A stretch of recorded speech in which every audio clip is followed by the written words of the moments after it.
da pergunta com o senador Eduardo Suplicy. Antes, porém, temos a palavra de um líder, que é o senador Inácio Arruda. Essa é a sequência. Obrigada, senhor presidente, senador Ivo Cassol.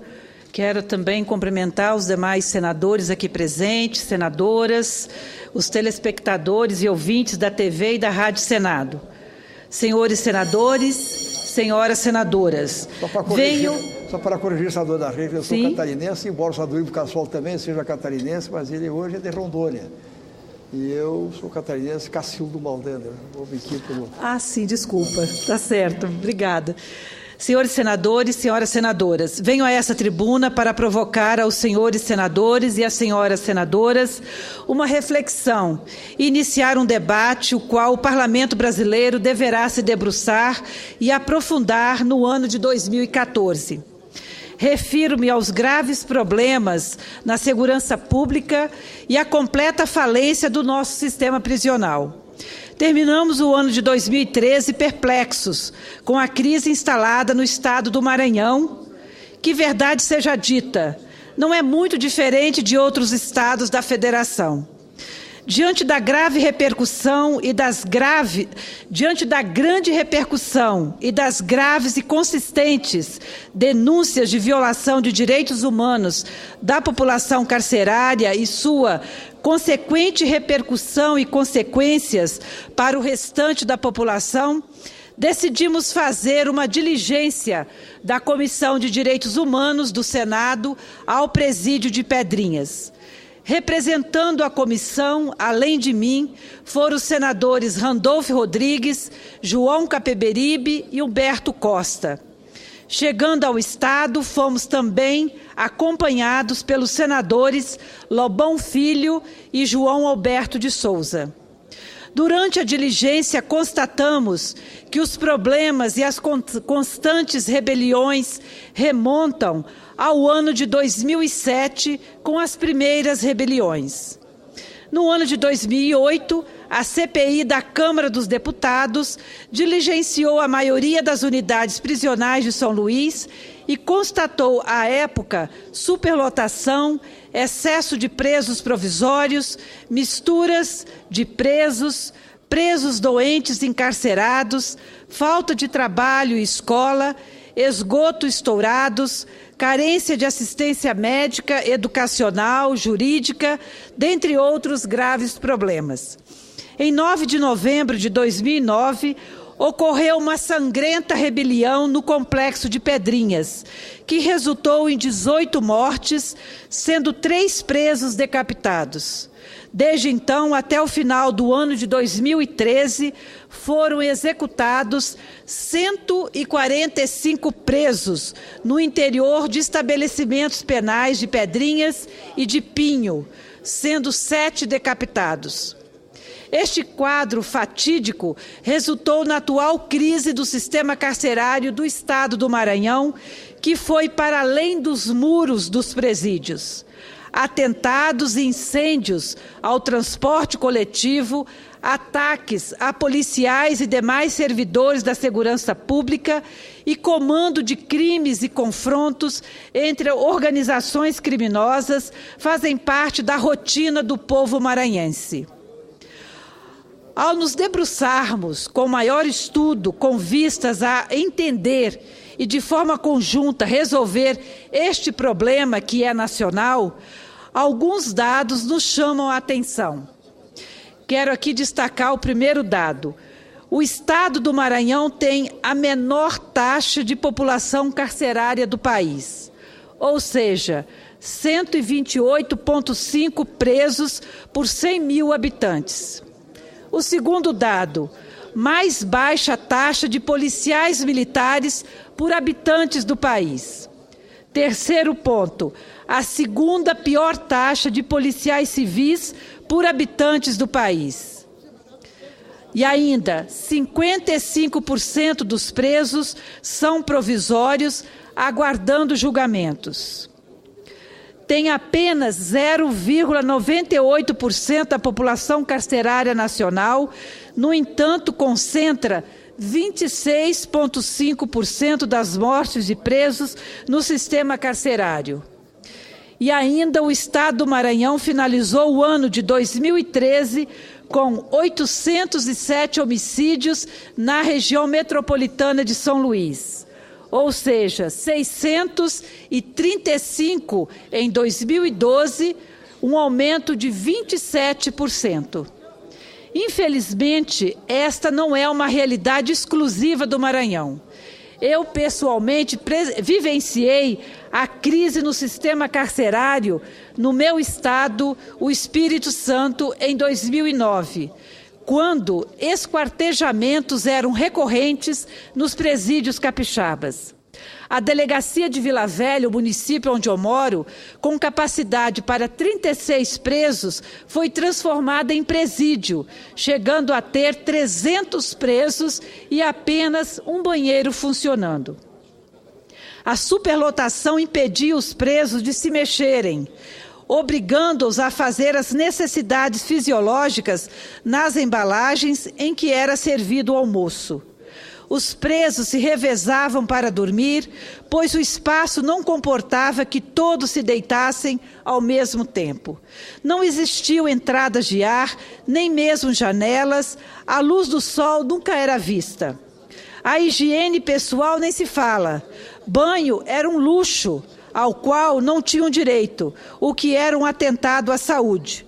Muitos deles com doenças de pele e furúnculos pelo corpo, inclusive nos órgãos genitais. À época, o Estado encontrou uma solução provisória, para lá de questionável, para solucionar o problema da superlotação. No município da Serra, mais especificamente no presídio de Novo Horizonte, o governo passou a encarcerar os detentos em contêineres. No verão, as celas metálicas atingiam temperaturas superiores a 40 graus. As paredes pareciam brasas em fogo, impossível de encostar. As condições de infraestrutura eram precárias. Um banheiro para cada 20 homens, acúmulo de lixo, esgoto a céu aberto e muitos ratos e baratas. O odor proveniente do local era intragável. Todo esse cenário de horror e de violações de direitos humanos chegaram a ser discutidas no Conselho dos Direitos Humanos da ONU, em Genebra, em 2010. De lá para cá, o Estado investiu cerca de 453 milhões de reais para mudar o perfil de nossos presídios. Mas as mudanças não atingiram somente o aspecto da infraestrutura.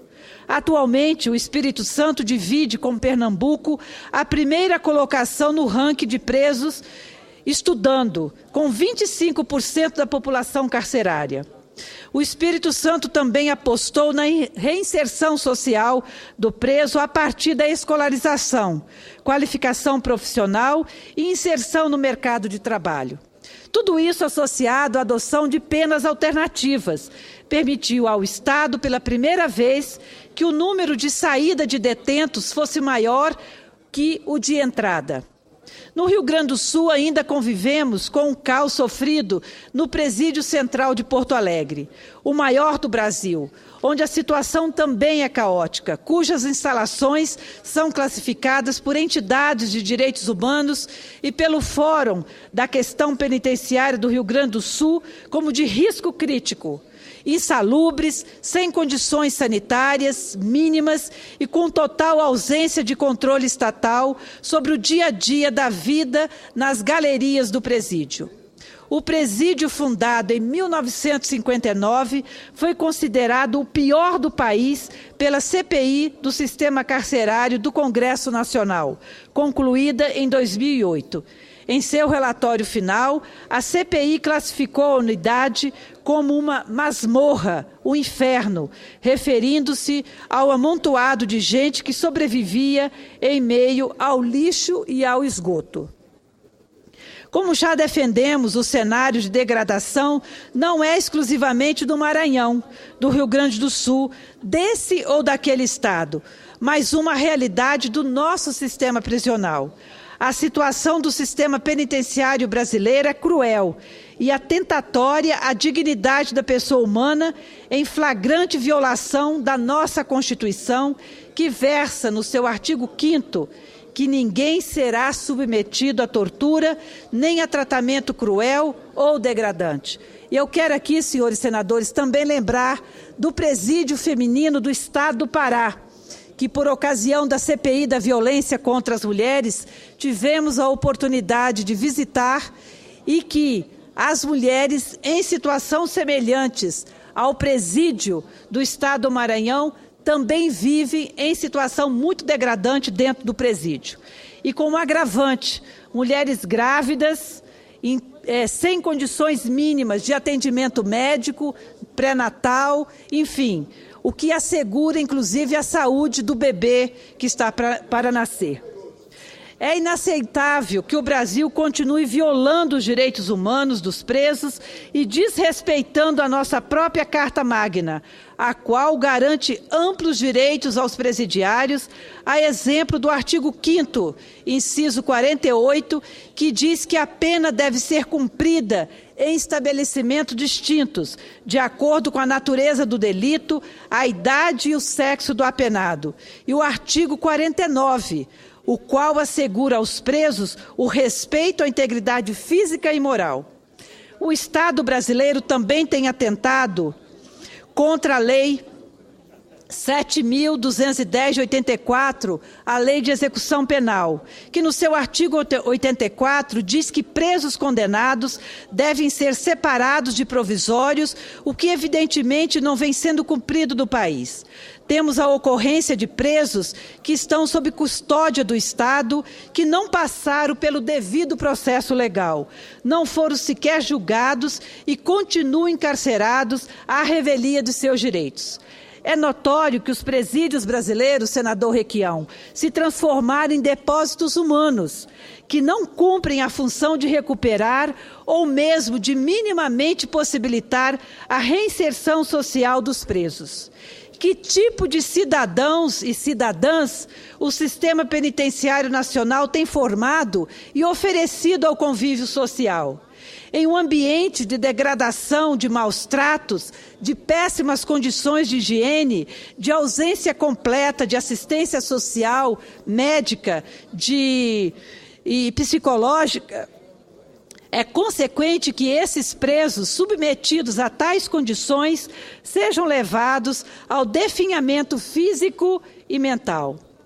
É procedente a máxima de que as cadeias brasileiras tornaram-se verdadeiras universidades do crime, uma vez que elas não oferecem as mínimas condições de vida para o encarcerado. O índice de 60% de reincidência de presos primários é um dos mais altos do mundo e denuncia por si só a falência do atual modelo de encarceramento em curso no país. E mesmo assim, continua-se acreditando que o endurecimento das leis e o aprisionamento em massa são saídas para solucionar a questão da criminalidade e da violência, a exemplo das propostas de redução da maioridade penal que aqui tramitam e da própria discussão em torno da reforma do Código Penal, expressões de que muitos parlamentares ainda veem a prisão como solução dos problemas. Um exemplo manifesto de que o endurecimento das leis não surte efeito concreto é a Lei dos Crimes Hediondos, muito propalada como resposta à violência urbana, mas que desde que entrou em vigência, pouco resultado deu. Temos que problematizar o mito de que a lei penal é capaz de solucionar problemas de cunho social mais amplos e complexos. Segundo dados do Departamento Penitenciário Nacional, DEPEN, órgão ligado ao Ministério da Justiça, nos últimos 22 anos, a quantidade de pessoas presas teve um aumento de 511% entre 1990 e 2012, ao passo que o número de habitantes no país teve um crescimento de aproximadamente 30%. Diante desses dados, cabe-nos fazer uma pergunta. Este aumento do número de encarcerados resultou em uma maior sensação de segurança da população? Atualmente, o Brasil possui uma massa carcerária de 550 mil pessoas espalhadas pelas 27 unidades da Federação, com taxa de 228 presos para cada grupo de 100 mil habitantes.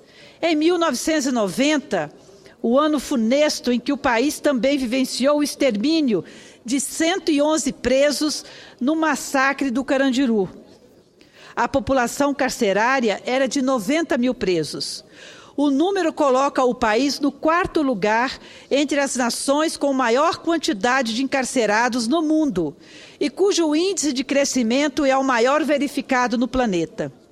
O Brasil fica atrás apenas dos Estados Unidos da América, com 2,2 milhões, China com 1,6 milhões e Rússia com 680 mil. E pasmem, senhores senadores e senhoras senadoras, deste contingente de 500 mil de pessoas encarceradas, mais de 1/3 são presos provisórios, ou seja, ainda aguardam julgamento, encarcerados, e muitos destes teriam direito a estar em liberdade. Segundo o Ministério da Justiça, o déficit prisional brasileiro é de 240 mil vagas. E quero aqui fazer um parêntese que eu considero fundamentalmente importante, que diz respeito à seletividade da nossa população carcerária.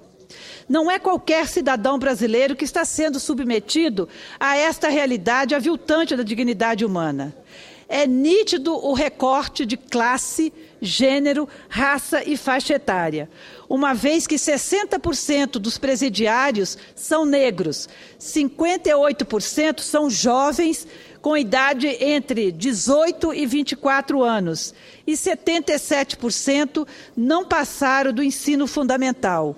5,6% são analfabetos, 13% são apenas alfabetizados e 46% têm apenas o ensino fundamental incompleto, o que demonstra que temos uma máquina estatal de prender e criminalizar a população negra, pobre, jovem e da periferia. Senhores senadores e senhoras senadoras, não subo a esta tribuna apenas para fazer denúncias. Senador Requião.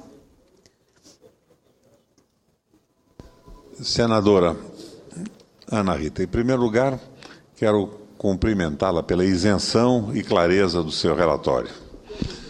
E, em seguida, quero dar um testemunho de quem governou o Estado do Paraná por 3 vezes e tem um conhecimento relativamente profundo do problema. Eu assumi o governo do Estado, tomei conhecimento do problema prisional e carcerário, fiz uma projeção que pretendia resolver, pelos próximos 20 anos, o sistema prisional do Paraná. Eu determinei a construção de 12 penitenciárias de porte. A cada penitenciária construída, o judiciário lotava basicamente com os presos provisórios. Então, nós temos essa mirtácea brasileira, essa jabuticaba, que é a prisão provisória. Um relatório da Associação dos Juízes do Paraná revela que a média brasileira de prisões provisórias é de 43% dos presos. Uma boa parte deles, se julgados um dia, já terão cumprido as suas penas. E essa mirtácea, essa jabuticaba, que é uma exclusividade do Brasil, só existe aqui. A prisão provisória é necessária em algumas circunstâncias, mas ela se generalizou com essa legislação e esse sentimento de pânico com a multiplicação das notícias da insegurança. Solução para isso, construir mais presídios? Não.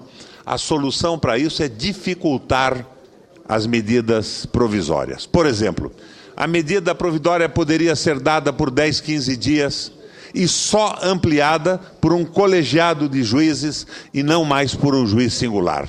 Os tribunais de justiça, senador Armando, teriam uma Câmara especial para confirmar a necessidade da medida provisória. O outro aspecto é que desses 57% de presos condenados, 80% deles são de crime de pouca ou quase nenhuma periculosidade. É um marido que não pagou a pensão, é um usuário de droga, não um traficante, é um contador que sonegou da empresa em que trabalhava o recolhimento do Fundo de Garantia ou do INSS. Então, nós deveríamos criar uma legislação para forçar a aplicação de medidas alternativas. Porque os juízes não dão, ela já existe na nossa legislação e nos nossos códigos, mas não são usadas.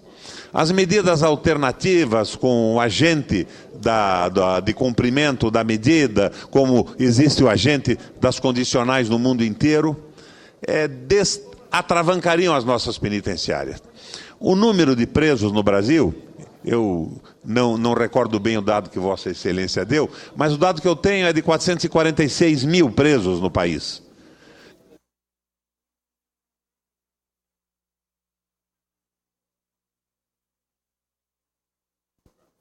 Destes 446 mil presos, 200 e tantos são presos provisórios.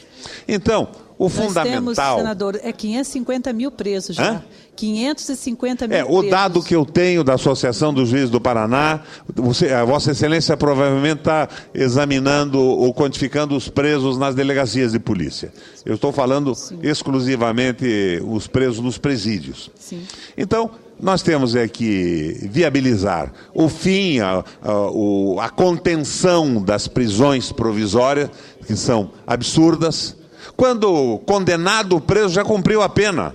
E quando absolvido, terá ficado 3, 4 anos numa penitenciária.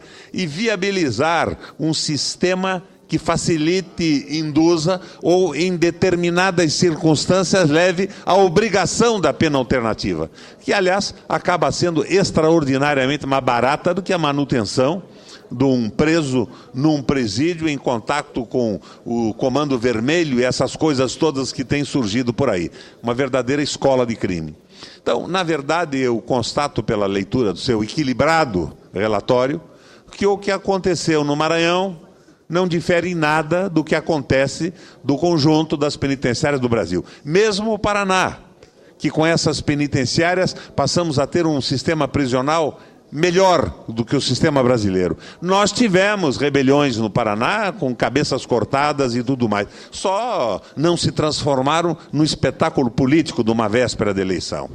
Então, as medidas devem ser tomadas muito mais pelo Congresso Nacional do que com essa aloucada construção de novos presídios. Eu convidei a nossa Associação dos Juízes do Paraná, uma rapaziada surpreendentemente inteligente e motivada, para viabilizarmos algumas propostas que eliminem, de certa forma, essa quantidade absurda de prisões provisórias e viabilizem, induzam, pelo menos, as penas alternativas. Eu acho que aí nós aproveitamos a oportunidade do Maranhão para conduzir num rumo certo a solução. Obrigada.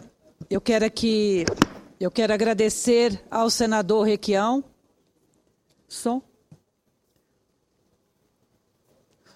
Eu quero agradecer ao senador Requião pela parte, dizer que esse é um debate que realmente o Congresso Nacional precisa fazer e, com certeza, Vossa Excelência tem muito a contribuir pela experiência acumulada como governador do Estado do Paraná e também como membro da Comissão de Direitos Humanos desta Casa. Senador Humberto Costa.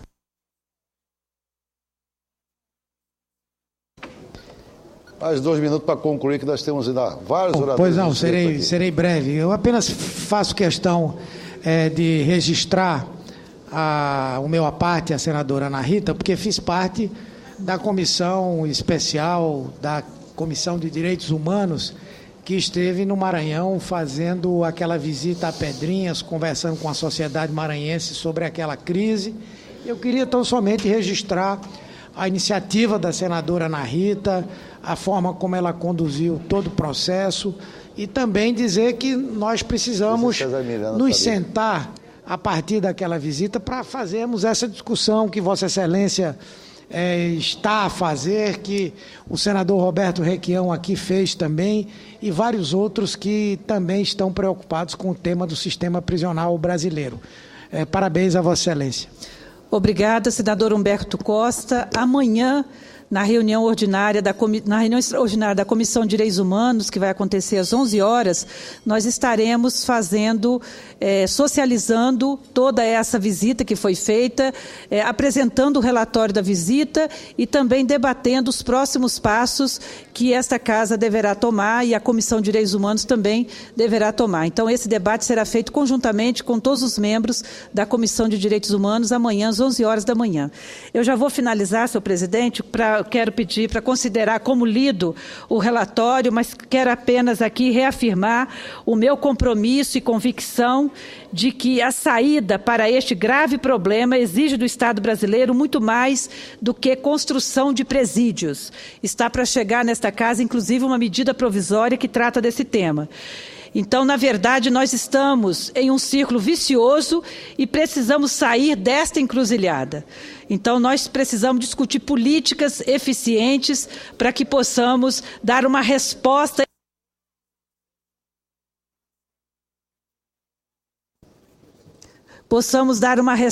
efetiva à sociedade, mas com medidas realmente que venham atender à demanda da nossa população, a demanda carcerária, respeitando com certeza a dignidade da pessoa humana. E aqui, o desencarceramento com penas alternativas, na minha opinião, ajudaria em muito a reduzir a superlotação dos presídios e, assim, ficar apenas aqueles que cometeram crimes muito graves. Pessoas que cometeram crimes menos graves poderiam cumprir essa pena de uma forma diferenciada, prestando serviços à sociedade e, assim, se ressocializando para que volte a ser uma pessoa séria, uma pessoa que possa conviver com os demais membros da nossa sociedade. Eu quero também, senhor presidente, finalizar. Eu recebi um relatório e gostaria de considerar como lido o meu relatório, o meu discurso, a minha fala de hoje à tarde, mas também considerar como lido um documento que foi entregue pelos estudantes do Centro Acadêmico 11 de Agosto, que tem como tema Pedrinhas, o Maranhão e a Tragédia Carcerária Brasileira. Então, é um documento escrito não só por estudantes, mas foi subscrito por diversas entidades, organizações e movimentos sociais e pessoas altamente conhecidas, respeitadas, sociólogos, professores, antropólogos, enfim, pessoas que representam a academia e que são conhecidas nacionalmente e pessoas que têm todo o nosso respeito.